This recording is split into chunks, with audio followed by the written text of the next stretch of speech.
छोटे मोटे ने हाथ हिलाया, हवा में अचानक सोने की चमक दिखाई दी। उसने फिर से जोर से हाथ हिलाया। इस बार सोने की चमक एक छोटे घेरे में बदल गई, इसलिए उसने अपनी आंखें बंद कर ली और जोर से हाथ हिलाया। मुंह से स्पाइडरमैन को देखने की इच्छा व्यक्त की। सामने एक बड़ा घेरा प्रकट हुआ और उसमें से सच में स्पाइडरमैन बाहर आया, जिससे आंटी डर कर चिल्ला उठी। लेकिन जब उसने मास्क उतारा तो छोटे मोटे ने देखा कि वह उसका जानने वाला पीटर नहीं था, पार्कर। इसलिए उसने फिर से जादू किया, असली पीटर पार्कर को खोजने की कोशिश की। इस बार उसके पीछे एक घेरा प्रकट हुआ और उस घेरे से एक साधारण आदमी बाहर आया। लड़की ने पूछा, कहीं तुम्हारा नाम भी पीटर पार्कर तो नहीं? सही, वह आदमी भी पीटर पार्कर था। ये तो पीटर पार्कर एक दूसरे को देख रहे थे।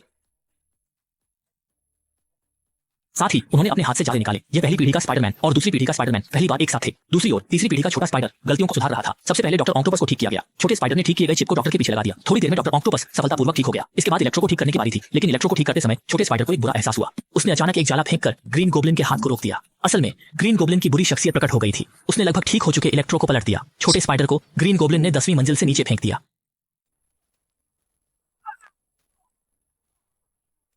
ग्रीन गोब्लिन ने अपने फ्लाइंग डिवाइस को वापस बुलाया और एक हरा बम फेंककर चला गया। आंटी में बम से टकराकर चली गई। वह अकेली छत पर बैठी दुखी थी। इस समय उसके दोस्त छोटे मोटे और उसकी गर्लफ्रेंड वहां पहुंचे और उसे पीछे देखने को कहा। पहली, दूसरी और तीसरी पीढ़ी के स्पाइडरमैन एक साथ थे। तीनों स्पाइडरमैन ने मिलकर अपने सभी दुश्मनों को ठीक करने की योजना बनाई। वे अपने अपने पुराने दुश्मनों को ठीक करने के उपकरण बनाने की प्रक्रिया में लगे थे। इस बीच छोटे मोटे ने अचानक